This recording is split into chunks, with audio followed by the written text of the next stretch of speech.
예, 오늘은 마지막 날의 사건들 책 그 두 번째 시간입니다. 많은 분들이 그래도 호응을 해주셔서 방송하는데 힘이 되는데, 여러분들 말씀을 이제 나누기 전에 여러분들 구독 그리고 좋아요, 그래서 여러분들의 이 말씀을 듣고 어떤 생각을 가지고 있는데 댓글로 남겨주시면 우리가 많은 힘이 될 것 같습니다.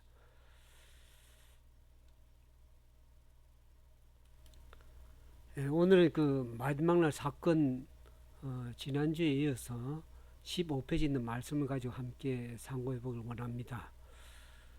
시련의 때가 임박했다는 것을 우리가 좀 통해서 어떤 말씀인지 여러분들 들으시고 여러분들 생각을 댓글로 남겨주시면 좋겠습니다.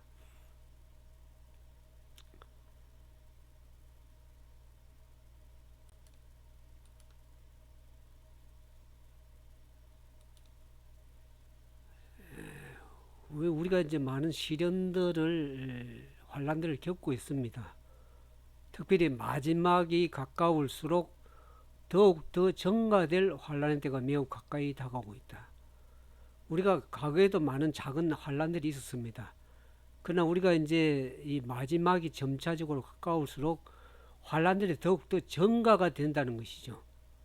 우리가 그 코로나 19, 코비드 19을 겪으면서 참으로 그동안 겪지 못했던 그러한 어려움을 겪었는데, 코비드 19이 끝나서 좀 이제 좀 살 것 같다고 생각했는데 어떻습니까?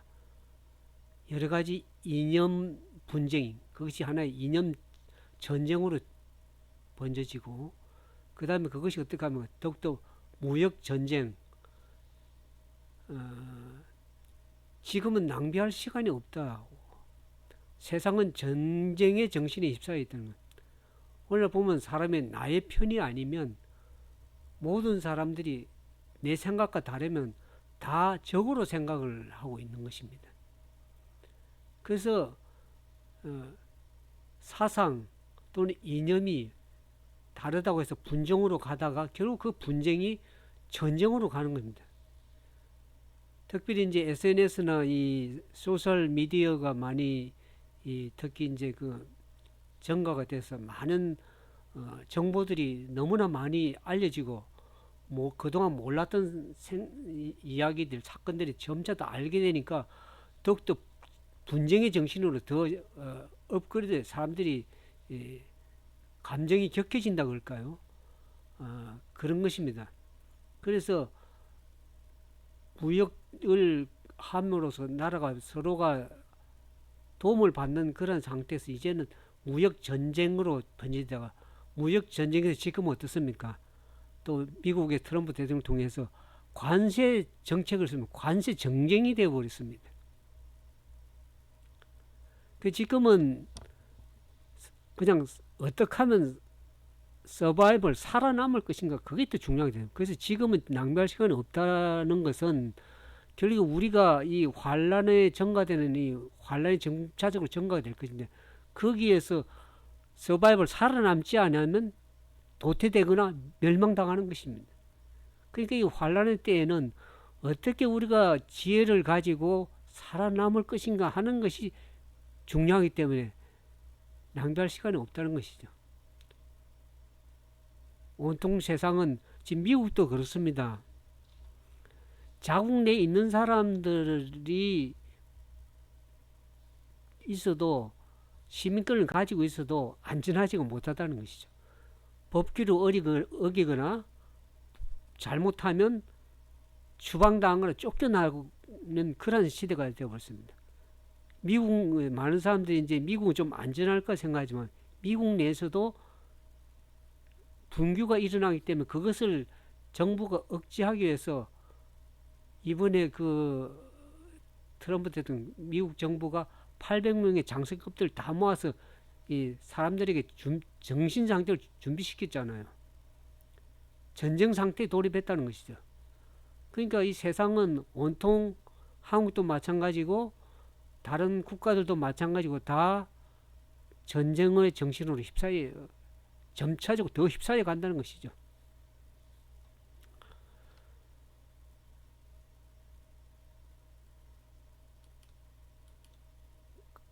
그래서 이 세상에는 점점 불법이 더 성행하고 있는 것이죠. 부도덕하고 불법 장애도 자기 죄를 감추기 위해서 어떻게 합니까? 온갖 수단과 방법을 가리고 법을 파괴시키는 그런 행위를 하고 있습니다. 그래서 불법의 성에 사람들이 얼마나 격해지는 감정들을 가지고 있는지 알 길이 없습니다. 미국의 큰 분쟁, 예수님이 오실 때까지 멈추지 않을 그 분쟁이 결국 같은 민족끼리 싸우는 것입니다. 대한민국도 마찬가지죠. 서로 이념이 달라서 좌파 우파 해서 민족 간에 서로 분쟁이 끊임없이, 이것은 멈추지 않을 분쟁입니다. 이 큰 분쟁, 이 분쟁은 예수님이 오셔야만이 이 분쟁이 끝이 나지, 그 전까지는 계속 끊임없는 분쟁, 큰 분쟁들이 도처에 발생할 것을 우리가 알 수가 있는 것입니다. 어제도 지난주에 말씀드렸지만 마태복음 24장에 민족이 민족을, 나라가 나라를 서로 대적해서 싸우는 이 분쟁은 끊임없이 일어나는데 끝까지도 싸울 것입니다. 예수님이 오실 그날까지도. 그게 분쟁은 멈추지 않을 분쟁이라는 것이죠. 상당히 참 어려운 얘기입니다.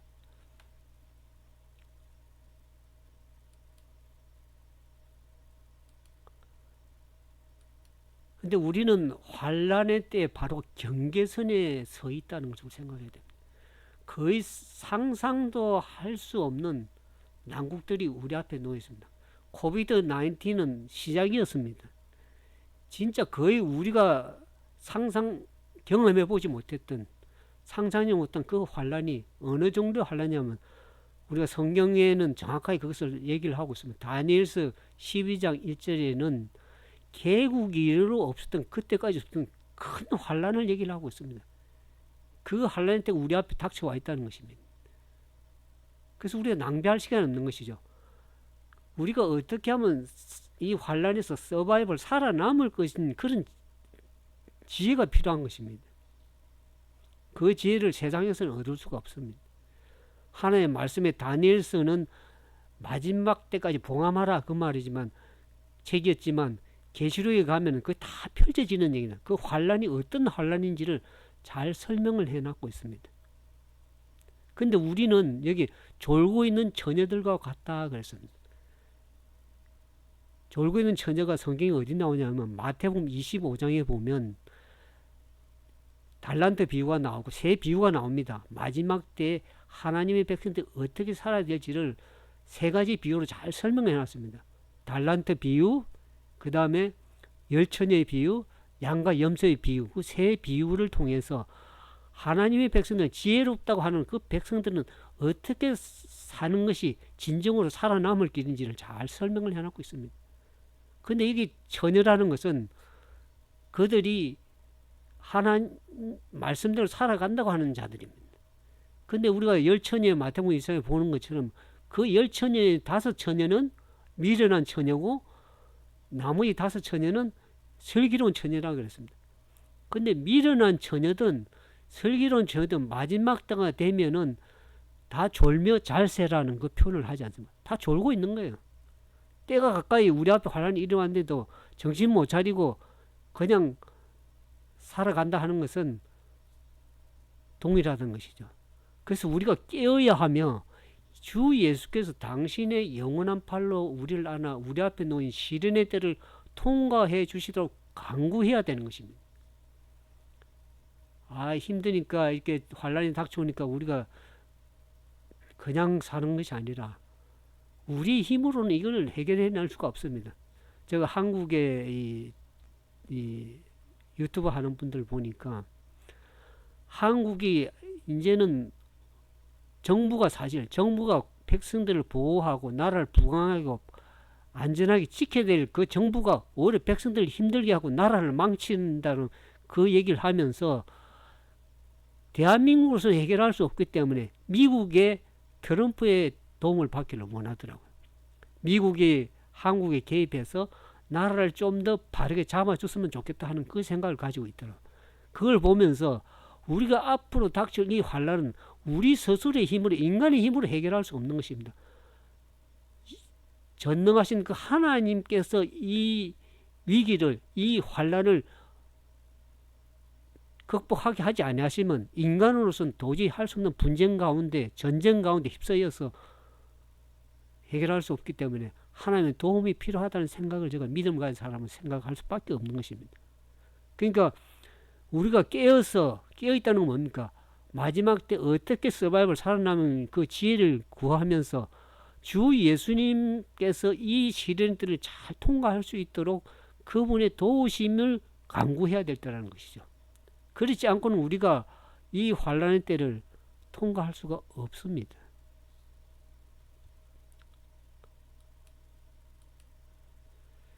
근데 여기에 경고의 말씀에 보면 우리 앞에 진짜 폭풍과 같은 시련대가 놓여 있는 것은 분명한 사실입니다.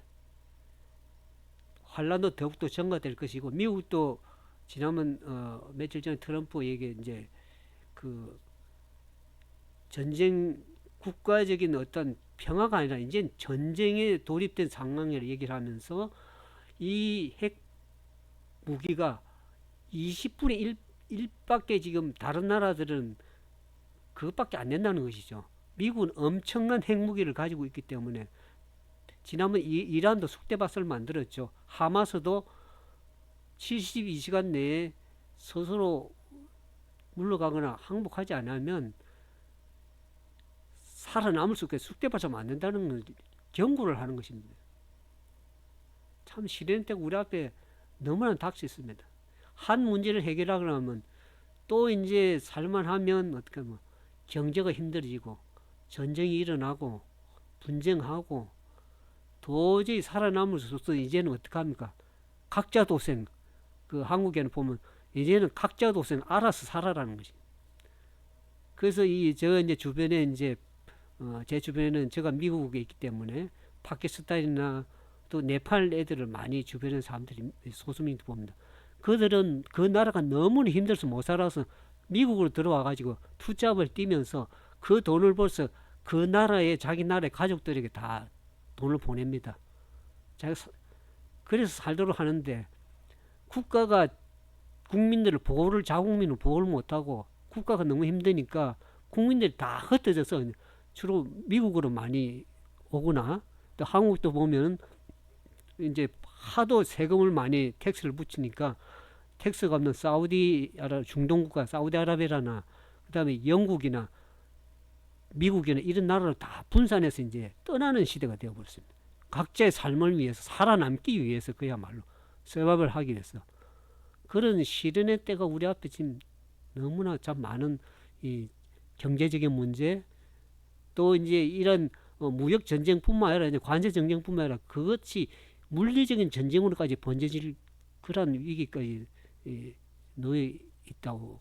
그렇지만은 우리가 불신이나 낙담의 말은 한마디도 하지 않도록 하자. 이 말은 뭐냐 그러면 우리가 불신하고 낙담하게 되면 본인도 힘들지만 다른 사람을 낙담시키게 만듭니다.